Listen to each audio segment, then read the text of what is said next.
সকল প্রিয় ভাই বোনদের অনেক অনেক ধন্যবাদ যারা আমার ভিডিওটা দেখেন অন্তর থেকে দোয়া ও ভালোবাসা। হ্যাঁ এভরিওয়ান, আসসালামু আলাইকুম। সবাই কেমন আছেন? আলহামদুলিল্লাহ আপনাদের বোন ভালো আছে। এই ভিডিওটা অনেক আগে করা ছিল, কিন্তু এডিট করি নেই, শরীর মন কিছুই ভালো ছিল না। যাই হোক, এই খাওয়ার ভিডিওটা অনেক আগে করা ছিল, সেটাই এখন ভয়েস দিয়ে দিতে আছি।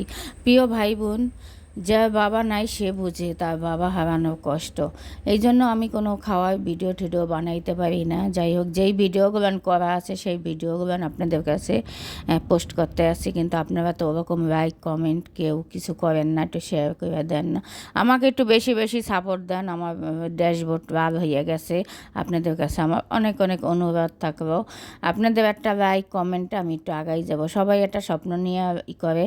যাই হোক, আমি ভিডিওগুলো বানাইছি, অনেক কষ্ট করছি, পরিশ্রম করছি, কিন্তু সাকসেস হইতে পারি নাই। সৃষ্টিকর্তাও নিশ্চয় চায় নাই, আর ফেসবুক চায় নাই আমার শেয়ার করে দিতে আমার ভিডিও, এই জন্য ভাইভাবে হয় না। যাক, মনে কষ্ট আছে। যদি আমি দেখবো 2 মাস পরে যদি দেখি যে না সাকসেস হইতে পারি না, তাই ভিডিও টিডিও আর বানাবো না। যাই হোক, এইভাবেই করি। আর আমার খুব কষ্ট লাগে। আর এই খাওয়ার ভিডিওগুলো না আগে পরে ছিল, যেটি সেটাই দিতে আসি। আপনাদের কেমন লাগে কমেন্টে কিন্তু জানাইবেন, আর লাইক কমেন্ট দিয়ে পাশে থাকবেন। আপনাদের একটা লাইক কমেন্টে আগাই যাবো। আপনাদের জন্য আমার অন্তর থেকে দোয়া থাকবে, সবার জন্য আমার অন্তর থেকে দোয়া ও ভালোবাসা। যার ভিডিওটা আসে তার ভিডিওটা কিন্তু আমি পুরো দেখি। বলেন তো, ভিডিও আসবে ধাক্কা দিতে হয়? পুরো ভিডিওটা দেখে একটা কমেন্ট তো অবশ্যই করতে হয়। বলেন তো আমার প্রিয় ভাই বোন, আগে তো তাও একটু খাইছি দাইছি, অনেক করছি, ভিডিও বানাইছি, সময় কাইটা গেছে। এখন মানুষের মন খারাপ থাকবে না? দুনিয়াতে কিছুই ভালো লাগে না বলেন। কারো ভালো কথাও ভালো লাগে না, মন্দ কথাও ভালো লাগে না। তারপর যদি ফেসবুকে একটু ভালো কিছু দেখা যায় তখন কিন্তু অনেক ভালো লাগে।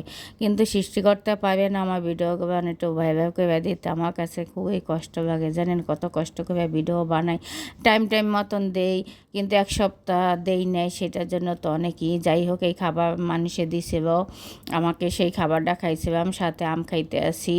আর আম তো আমার প্রিয় জিনিস, তা তো একদম বুঝেন, মনে হয় সবসময় আম থাকে। আম যা পরিমাণে আমি খাই। যাই হোক, আম সকাল বিকাল এরকম বাটি ভরে ভরে খাই। এখানে আমটা নিছি, এটা হচ্ছে ব্যাংরা আম। আর ব্যাংরা আম ঠান্ডা, বিশ্বাস করবেন না, স্পঞ্জের মিষ্টির মতন লাগে। আমার তো ব্যাংরা আম আর হিমসাগর আমটা বেশি ভালো লাগে। রূপালিটা আমার কাছে অত ভালো লাগে না। এই দুইটা আমি অনেক পছন্দ করি।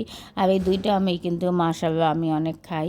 কাঁঠাল আমার অত পছন্দ না, যদি শক্ত হয় 1-2 কোষটা খাবো, কিন্তু ওরকম না, কোনো মনোযোগ দিয়ে না। কাঁঠাল জিনিসটা আমার এত পছন্দ না, কিন্তু কাঁঠালে অনেক উপকার আছে জানি, আমিও আছে। যাই হোক, সবাই আমার জন্য দোয়া করবেন, আপনাদের জন্য দোয়া। আল্লাহ হাফেজ।